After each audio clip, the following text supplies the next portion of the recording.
এই হচ্ছে আমাদের অফিসিয়াল সিলেবাস, যার উপরে লেখা রয়েছে সেমিস্টার 1। এখানে লেখা রয়েছে কোর্স টাইটেল, অর্থাৎ আমরা যে সিলেবাসটা পড়বো সেই সিলেবাসের একটা টাইটেল রয়েছে, আর টাইটেলটা হচ্ছে আন্ডারস্ট্যান্ডিং পলিটিক্যাল থিওরি।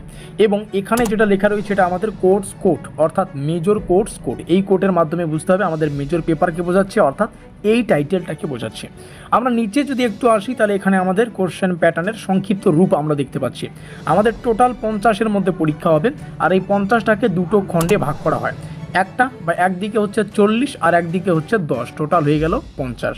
এই 40 নম্বরটা আমাদের ইএসই, যার অর্থ হচ্ছে এন্ড সেমিস্টার এক্সামিনেশন, অর্থাৎ শেষ সেমিস্টার পরীক্ষা।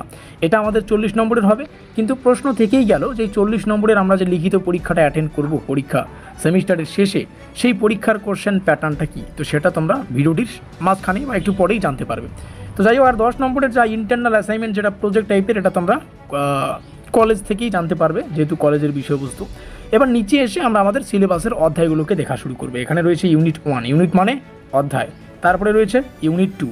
এই দুটো ইউনিট একটু নিচে আসলে দ্বিতীয় ইউনিটের সংক্ষিপ্ত রূপ দেখতে পারবো।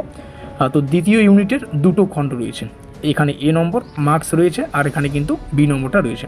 তার মানে আমরা দেখতে পারলাম আমাদের এই সম্পূর্ণ মেজরের সিলেবাসে টোটাল কিন্তু দুটো অধ্যায় রয়েছে, তাই না?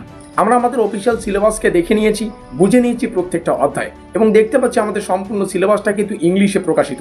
এই সিলেবাসটাকে আমরা এমনভাবে বাংলায় আলোচনা করব যাতে করে আমাদের পড়তে এবং বুঝতে সুবিধা হয়। সেই সঙ্গে তোমরা যদি আমাদের পেইড নোটস নিয়ে থাকো বা নাও, সেই ক্ষেত্রে তোমাদের অন্য কোনো এক্সট্রা বই পড়তে হবে না, অন্য কোনো এক্সট্রা কোশ্চেনও পড়তে হবে না বা প্র্যাকটিস করতে হবে না। আমাদের পেইড নোটস থেকে 100তে 100% গ্যারান্টি সহকারে প্রত্যেকটা প্রশ্ন তোমার পরীক্ষায় কমন পাবে। তো যাই হোক, শুরু করছি স্পেশাল ভিডিওটি। নমস্কার, আমি বাপি বিশ্বাস, তোমরা দেখছো study care WB YouTube channel. আমাদের প্রথম অধ্যায়, যেখান থেকে পড়তে হবে রাজনৈতিক তত্ত্বের সূচনা। এই ইউনিটে কি শেখা হবে? আমরা এখান থেকে শিখতে পারবো রাজনীতি কি, কেন এটা গুরুত্বপূর্ণ, কিভাবে রাজনৈতিক তত্ত্ব গঠিত হয়, এবং বর্তমান সময়ে এর নতুন রূপ কিভাবে এসেছে তা শেখা। এই অধ্যায়টাকে আরও ডিটেলসে জানতে হলে আমাদের এই অধ্যায়ের প্রথম খণ্ডটাকে একটু ভালো করে বুঝতে হবে। প্রথম খণ্ড যেখান থেকে পড়তে হবে রাজনীতি কি। এই রাজনীতি ছোট্ট অংশটা যেটা রয়েছে, কি পড়তে হচ্ছে এখান থেকে? রাজনীতির মূল ধারণা, পাওয়ার, অথরিটি, লেগিটিমেসি, এই তিনটে শব্দের মধ্যে পার্থক্য, এবং রাজনীতি কোথায় কোথায় ঘটে, রাষ্ট্র, পরিবার, সমাজ, ক্লাসরুম, এই সমস্ত বিষয়গুলো আমরা এই প্রথম অধ্যায়ের প্রথম খণ্ড থেকে জানতে পারবো। এবার প্রশ্ন হচ্ছে, এই প্রথম অধ্যায়ের প্রথম খণ্ড কেন গুরুত্বপূর্ণ? কারণ এই ধারণাগুলো না জানলে পুরো পলিটিক্যাল সায়েন্স ধোঁয়াশা থেকে যাবে। আশা করি বোঝাতে পারলাম। কারণ রাজনীতি তো গোটা বিষয়বস্তুটার কেন্দ্রবিন্দু, সেটাই আমরা কিন্তু এই প্রথম অধ্যায়ের প্রথম খণ্ড থেকে জানতে পারবো। আর এইভাবেই আমরা প্রত্যেকটা অধ্যায়ের যে ছোট ছোট টপিকগুলোকে সেগুলোকে এক্সপ্লেন করেছি, যাতে করে সিলেবাস নিয়ে তোমাদের এর পরে আর কোনো সংশয় না থাকে। আশা করি বুঝতে পারলাম। আর এভাবে পড়লে তোমাদেরও কিন্তু বুঝতে সুবিধা হবে, তোমরা একটা স্টার্টিং পয়েন্ট পেয়ে যাবে কীভাবে তোমরা প্রস্তুতি নেবে। সেই সঙ্গে তোমাদের প্রস্তুতির জন্য আমরা আমাদের পেইড নোটসটাকে ডিজাইন করেছি, তোমরা চাইলে আমাদের পেইড নোটস নিয়েও পড়তে পারো। তো পেইড নোটসের ডিটেলসটা একটু পরেই তোমরা জানতে পারবে। তার আগে আমরা প্রথম অধ্যায়ের দ্বিতীয় খণ্ডটাকে বুঝে নেব, যেখান থেকে পড়তে হচ্ছে, জাস্ট আ মিনিট, রাজনৈতিক তত্ত্ব, এর অর্থ এবং গুরুত্ব। কি পড়তে হবে? পলিটিক্যাল থিওরি কি, এটি কিভাবে রাজনীতিকে ব্যাখ্যা করে, আদর্শ রাষ্ট্র, ন্যায়, স্বাধীনতা, সমতা, এসবের বিশ্লেষণ, এই সমস্ত বিষয় আমাদের দ্বিতীয় খণ্ড থেকে পড়তে হচ্ছে। আর কেন এটি গুরুত্বপূর্ণ? কারণ এই অংশেই বোঝা যাবে রাজনীতিকে শুধু নেতাদের কাজ মনে করা বা মনে না করে আমরা সবাই কিভাবে এতে অংশ নেই। এই যে টপিকটা, এই টপিকটা আমরা প্রথম অধ্যায়ের দ্বিতীয় খণ্ড থেকে জানতে পারবো। তোমাদের সুবিধার্থে জানিয়ে রাখি, আমরা একটা পেইড নোটসের ব্যবস্থা করেছি, যেখানে সম্পূর্ণ সিলেবাস থেকে বাছাই করা প্রশ্ন এবং উত্তরগুলিকে রাখা রয়েছে। সেই পেইড নোটসটার ডিটেলস, মানে A to Z ডিটেলস তোমাদের সামনে শেয়ার করা। কারণ তোমরা নোটপত্র যদি সংগ্রহ করো তো ডিটেলসটা জানা খুবই গুরুত্বপূর্ণ। আমাদের এই এক্সক্লুসিভ নোটপত্রে তোমরা ইউনিট ওয়াইজ বা ইউনিট অনুযায়ী পূর্ণাঙ্গ সিলেবাস ও অফিসিয়াল প্রশ্ন প্যাটার্নটা PDF আকারে পেয়ে যাবে। মানে নোটপত্রের সাথেই সিলেবাস এবং কোশ্চেন প্যাটার্নটা PDF আকারে পাবে। একটু আগে যেমনটা বললাম কোশ্চেন প্যাটার্ন, তো কোশ্চেন প্যাটার্নটা তোমরা আমাদের পেইড নোটসেই পেয়ে যাবে। আর আমাদের নোটপত্রটা হচ্ছে অধ্যায়ভিত্তিক 100% কমনযোগ্য প্রশ্ন উত্তরের লিস্ট, এবং সেই সঙ্গে ফুল নোট প্লাস সাজেশন ভিত্তিক প্রস্তুতি। যেহেতু তোমরা সেমিস্টারের শুরুতেই নোটপত্রগুলো সংগ্রহ করবে, তার জন্য আমাদের দায়িত্ব সম্পূর্ণ সিলেবাসটাকে তোমাদেরকে কভার করিয়ে দেওয়া। তো তোমরা আমাদের এই নোটপত্রের সম্পূর্ণ সিলেবাস থেকে যা যা পড়তে হবে সেই ফুল নোটটা কিন্তু পেয়ে যাবে। তবে বেশ কিছু সাজেশন ওয়াইজভাবে বানানো হয়েছে, মানে কিছু কিছু প্রশ্নের শেষে দেখবে এরকম 3খানা স্টার, কোথাও 2খানা স্টার, কোথাও বা 4খানা স্টার, এভাবে কিন্তু দিয়ে সেই প্রশ্নাবলীকে পরীক্ষার জন্য কতটা গুরুত্বপূর্ণ সেটাকে কিন্তু চিহ্নিত করা হয়েছে।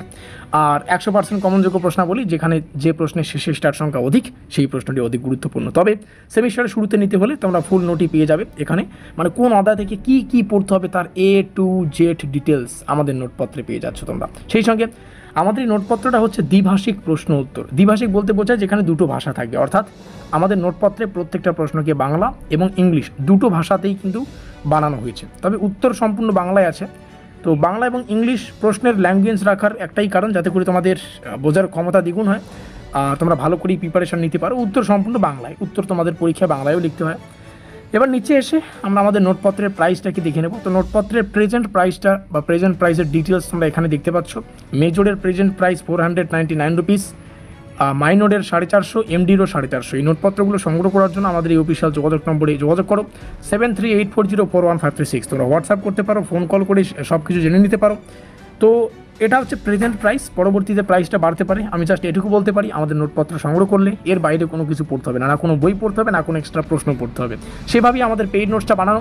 এর আগেও কিন্তু আমাদের নোটপত্র থেকে 100% কমন ছিল, তোমরা পুরাতন ভিডিওগুলো দেখলে বুঝতে পারবে। কিংবা তোমাদের যদি কেউ দাদা দিদি থেকে থাকে এখনও কলেজে পড়ছে, 3rd সেমিস্টার কিংবা 5th সেমিস্টারে, তাদের জিজ্ঞাসা করেও তোমরা শুনে নিতে পারো। এই নোটপত্রটা তোমরা হাই কোয়ালিটি পিডিএফ ফরম্যাটে পাবে। পেমেন্ট করার 1 মিনিটের মধ্যেই, যেটা বললাম ফুল নোট, তোমরা হোয়াটসঅ্যাপে পিডিএফ আকারে পেয়ে যাবে, যেগুলো সহজে পড়া যাবে। তোমরা চাইলে কিন্তু প্রিন্ট আউট করারও সুযোগ সুবিধা পেয়ে যাচ্ছ। আশা করি বোঝাতে পারলাম। দীর্ঘ নিঃশ্বাস নিয়ে আমরা প্রবেশ করবো আমাদের প্রথম অধ্যায়ের 3য় খণ্ডে, সেটা হচ্ছে রাজনৈতিক তত্ত্বের অবক্ষয় ও পুনরুত্থান। কী পড়তে হবে, কীভাবে 1950-এর দশকে এটা দুর্বল হয়ে পড়ে এবং আচরণবাদ ও পরবর্তীতে নতুন তত্ত্ব কীভাবে ফিরিয়ে আনে। দেখো, তত্ত্বটাও তো চেঞ্জ হয়, তাই না? রাজনৈতিক তত্ত্বের অবক্ষয় মানে কি চেঞ্জ হয়, এবং পুনরুত্থান মানে কি নতুন করে তৈরি হওয়া। তো এই অধ্যায়ের যা টপিকটা এক লাইনে বুঝতে গেলে কেন এটি গুরুত্বপূর্ণ সেটা আমরা এখানে বুঝতে পারবো, কারণ বুঝতে পারবে তত্ত্ব সময়ের সঙ্গে কিন্তু বদলায় এবং সমাজের চাহিদা অনুযায়ী পুনরায় কিন্তু বিকশিত হয়, তাই না? আমরা নিচে আসবো। প্রথম অধ্যায়ের 4র্থ খণ্ড রাজনৈতিক তত্ত্বের পদ্ধতিগত দৃষ্টিভঙ্গি। এখানে অনেকগুলো দৃষ্টিভঙ্গি আছে, তার মধ্যে মান্যতাবাদী দৃষ্টিভঙ্গি। মান্যতাবাদী দৃষ্টিভঙ্গি কি হওয়া উচিত, এই প্রশ্নে যখন আমরা রাজনীতিটাকে বোঝার চেষ্টা করব, সেটাই হচ্ছে মান্যতাবাদী দৃষ্টিভঙ্গি। প্রমাণ্য ভিত্তিক মানে যখন কোনো কিছুর প্রমাণ্য থাকবে, তো এটাকে আমরা কীভাবে বুঝবো?